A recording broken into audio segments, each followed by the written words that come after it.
Hello and welcome. This is Mike Evans, author of Achieve with Accountability, Ignite Engagement, Ownership, Perseverance, Alignment, and Change.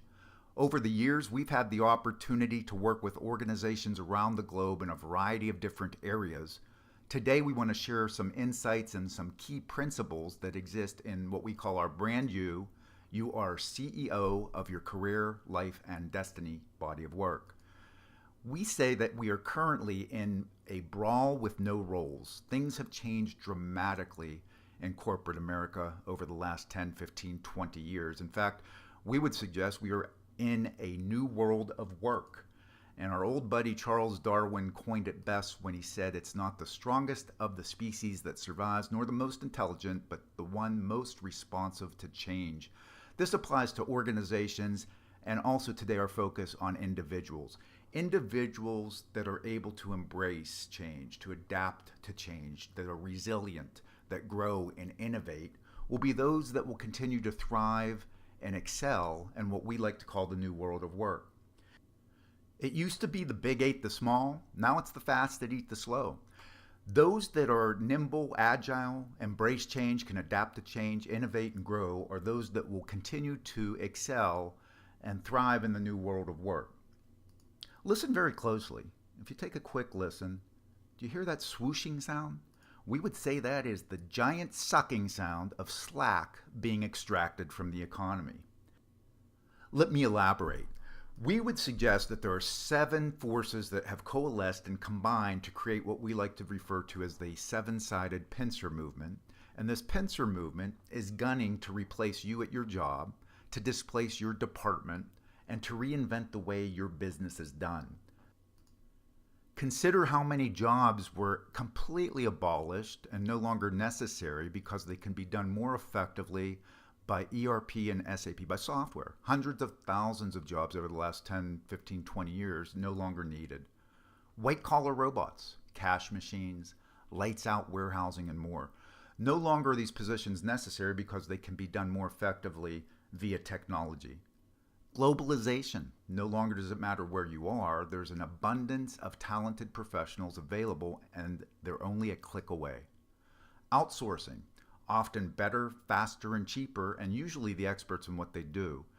How many organizations have outsourced their HR department or outsourced their IT department or payroll? The internet. Bye-bye brick and mortar. We all get that. We would suggest travel is needed. Travel agencies are not. Retail is needed, but stores are not. Banking is needed, banks are not. And that applies in a variety of different industries. Disruptive and destructive competition.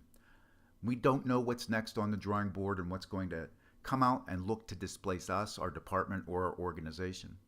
Artificial intelligence. Who would have ever thought that doctors and surgeons could be replaced? But there's AI out there right now actually performing surgery.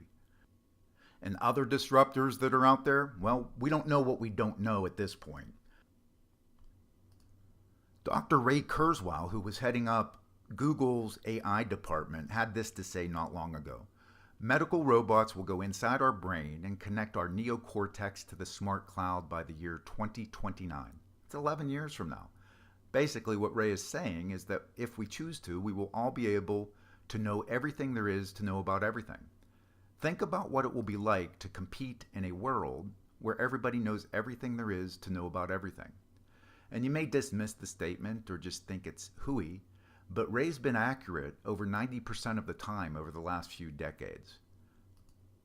All we're suggesting is that if we don't consistently adapt, embrace change, grow, innovate, and become distinctive in whatever we do, we're in very real jeopardy of being on the outside looking in. What will it take to differentiate and become distinctive in a society where there is a surplus of similar companies employing similar people with similar educational backgrounds, coming up with similar ideas, producing similar things with similar prices and similar quality? We are actually competing in a sea of sameness right now. Think about the last time you drove down the highway and how simple was it for you to differentiate a Kia from a Bentley? We need to really focus on what it will take to become distinct, or we're in jeopardy of becoming extinct. Clinging to the status quo and being complacent is simply not an option. Let's consider a few quick corporate examples where complacency killed. Blockbuster was a highly regarded firm, top performing organization.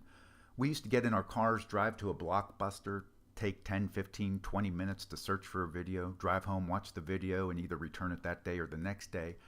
Blockbuster didn't see the trend of the future where companies like Netflix put them out of business. Another highly regarded company, Kodak, top performing organization. We used to actually, if you remember these days, go to a drugstore or somewhere where we would buy a roll of film that would allow us to take 20 or 30 pictures. And after we take all 30 pictures, we would then drive to a photomat or somewhere to get the film developed, and then would finally be able to see the pictures that we took. Think about the change in that industry, where the digital revolution exists, and we can now have several thousand pictures on our smartphones, and we pay for none of them. Kodak didn't see the trend toward the digital revolution. Nokia used to be the world's leader, the foremost leader in cell phones. They're on the verge of distinction. They didn't see the trend toward the smartphone. The 6 key areas that led to their downfall can lead to your downfall as an individual. These organizations, for the most part, had too much of a short-term focus, much more of an inward focus, and not enough external focus on looking for possibilities and opportunities, as well as hazards and challenges. They were very complacent, and they would cling to the status quo, and there was too much of an emphasis on managing the business versus leading the business. They were also quite reactive and very much averse to risk. These are 6 key areas that, as individuals, we all need to really be aware of and be cognizant of. We need to all, no matter what your title is or what your job description, we all need to view ourselves as leaders, because you are, in fact, the leader of your life, your career, and your destiny. Nobody's going to do that for you. And it's vitally important to understand that all of us, no matter what you do, what your role is within whatever organization you're part of, that we are all being watched and thoroughly scrutinized at all times. Everything that we do, everything that we say is being evaluated and scrutinized. From the shrug of your shoulder to the blink of your eye, we're being watched. And everything we do and the experiences we create for others around us is developing your own personal brand. We would say all of us have a default brand. It's just simply the way that other people see you. It's the way other folks view you. It's their perspective of you. What's the brand that comes to their mind when they think about you? With that understanding, just consider these questions.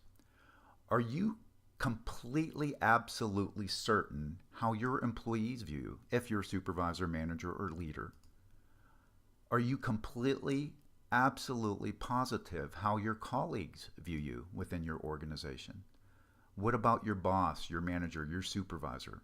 Are you certain how that person sees you? What about your external and internal customers? How do they view you? And finally, how do your friends and family truly view you?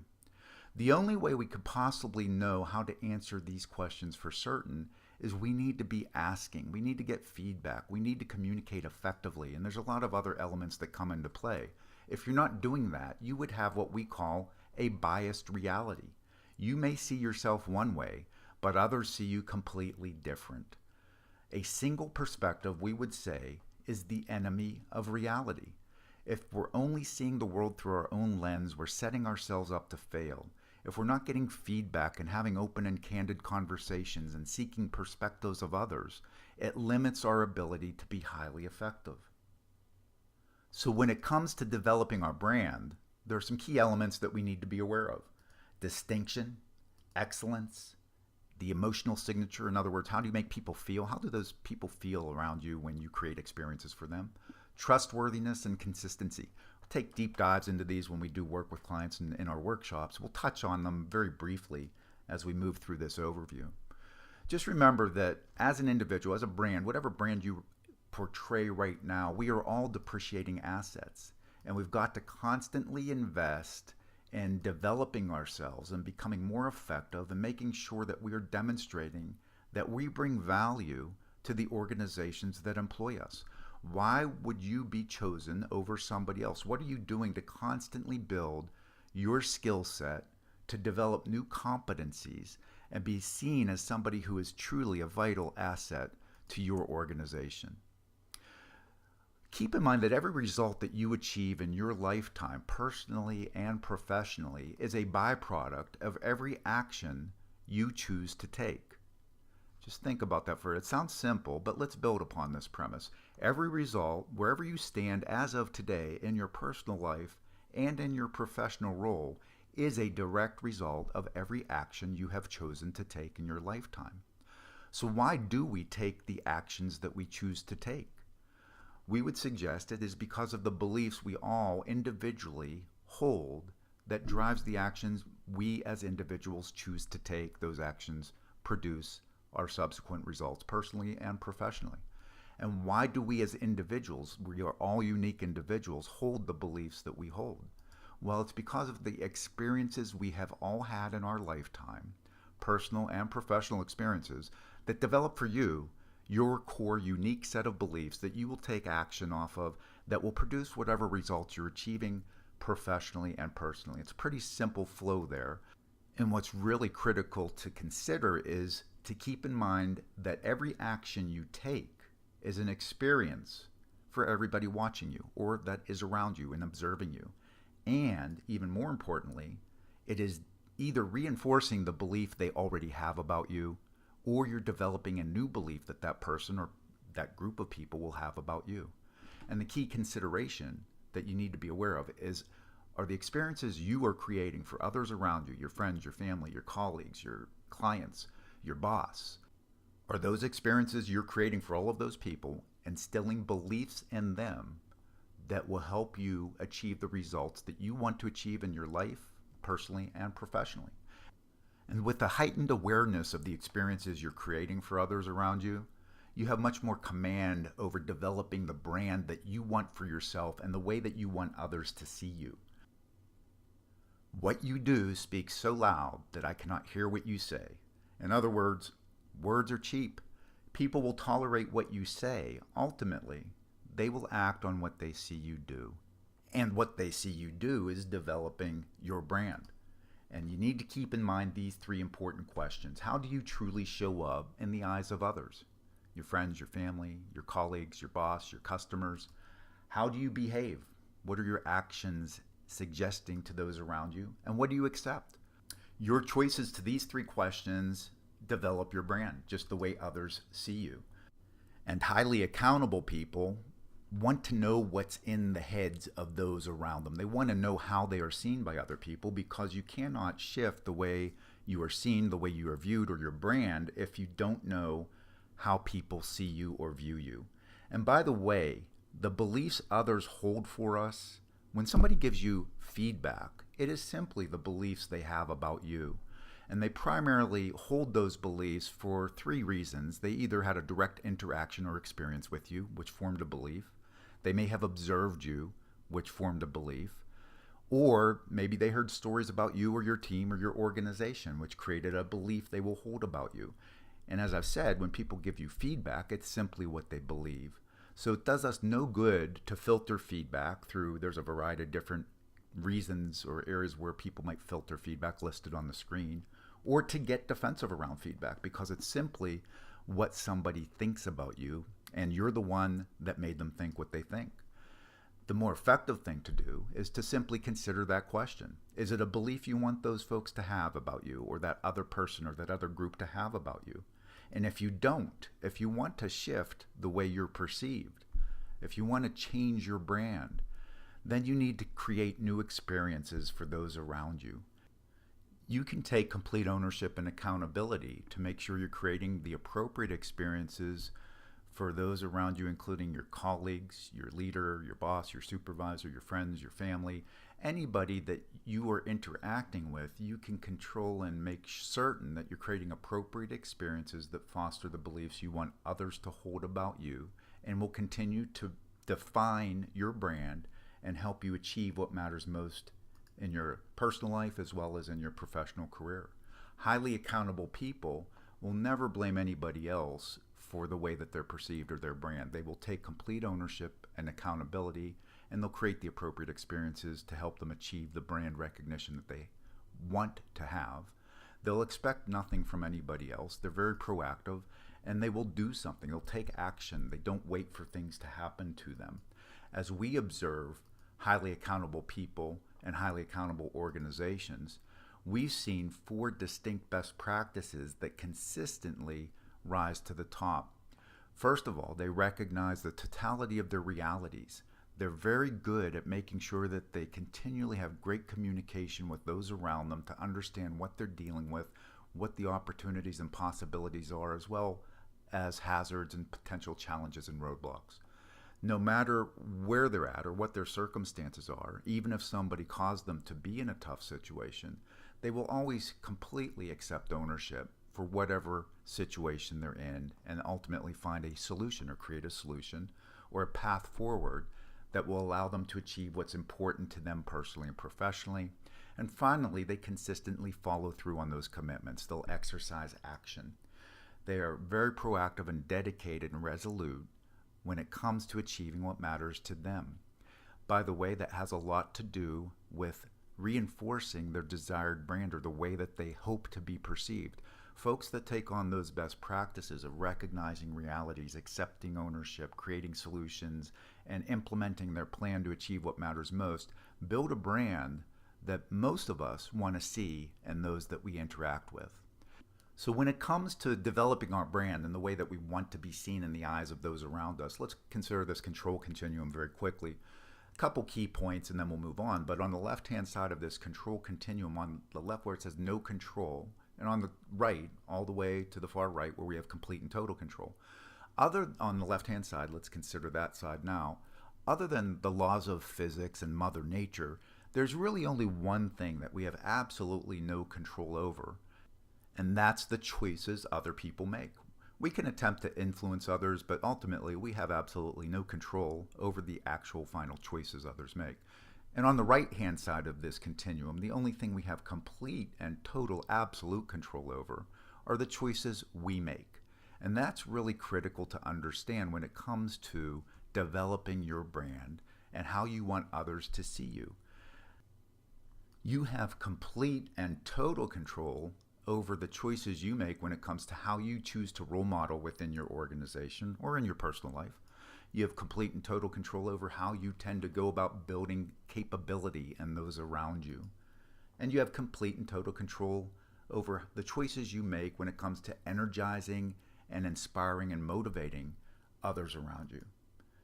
Building your brand is something that you have complete and total control over. Remember that. Nobody can prevent you from choosing to be exceptional at whatever you do. Another key consideration is that, are you producing in the workplace work truly worth paying for or mediocre successes? Think about that for a moment and then consider the 7-sided pincer movement. Are you potentially in jeopardy at being replaced or displaced by one of those 7 forces? Those of us that are producing work worth paying for, and we're seen that way based upon the brand that we build for ourselves and the brand that we develop over time, will continue to thrive and excel in the new world of work. And it really does start with being really good at something. And it's unequivocally about the work, not your job title. Consider the last 3-6 months within your workplace and the experiences that you've created. Have those experiences demonstrated an overt benefit that you bring to your organization? Or are there alternatives that would be better options? What's the dramatic difference your experiences have demonstrated within your organization? And is there a reason to believe that you're the best option versus any other alternative that exists? We call this the moment of truth. We want you to really think about over the last 3-6 months, even a year back, would you pay for the work that you delivered? And just consider some very simple factors. What's the wow factor? Beauty and elegance of the work, no matter what you do. The impact it had on helping the organization achieve what matters most. And do you have raving fans? These are all a result of the experiences that we will choose to create for those around us, our colleagues, our boss, our friends, our family, our clients. We have complete total control over that. Remember, leadership is a choice. It's not about your title. It's not about who reports to you. It's not about how big your office is. We're all leaders of our lives, of our careers, and of our destiny. And we are all being watched at every given moment. From the blink of your eye to the shrug of your shoulder, we're all being watched. And the actions we choose to take are sending signals to those around us and forming beliefs those folks will have, whether they're folks you work with, folks in your personal life, clients of yours. Just remember, everything you do is developing your brand. We believe there's 14 key areas that need to be considered as we go about looking to survive and excel in this new world of work. We call it the New Work Survival Kit. And those are the 14 key elements. We're not going to get into them here. We simply don't have the time. But we all need to take accountability and ownership for the brand that we develop over time and the way that we're seen in the eyes of those around us. We started this overview by talking about and pointing out the seven-sided pincer movement, those seven forces that have coalesced and combined to gun for your job, to look to displace your department, and look to reinvent the way your business is done. When you think about what the defense is, or what's the kryptonite to help us against that seven-sided pincer movement, we believe it's rather simple. It just takes a lot of accountability, ownership, and a lot of self-awareness. First is developing ideas. Don't be complacent. Don't cling to the status quo. Constantly look to reinvent. Do it with speed. Tap into the talent that exists in all of us individually, as well as at every level of your organization. How do we take advantage of that talent? And then how do we make sure that we are distinctive? What are we doing to stand out in what we refer to as the sea of sameness? And how do we all, no matter what your job title is, no matter what you do, how do we all demonstrate exemplary leadership practices so that we achieve what matters most to us personally and professionally? I really appreciate the opportunity to have shared some of this information with those of you listening. If you have questions or would like to learn more, feel free to reach out. We'd be more than happy to send you additional information, white papers and topic papers that provide more meat and data around some of these key concepts. And would certainly appreciate the opportunity to chat with you further and learn more about your current areas of focus and how we might be able to help you achieve what matters most within your organization. I wish you all the best of luck. Live and lead.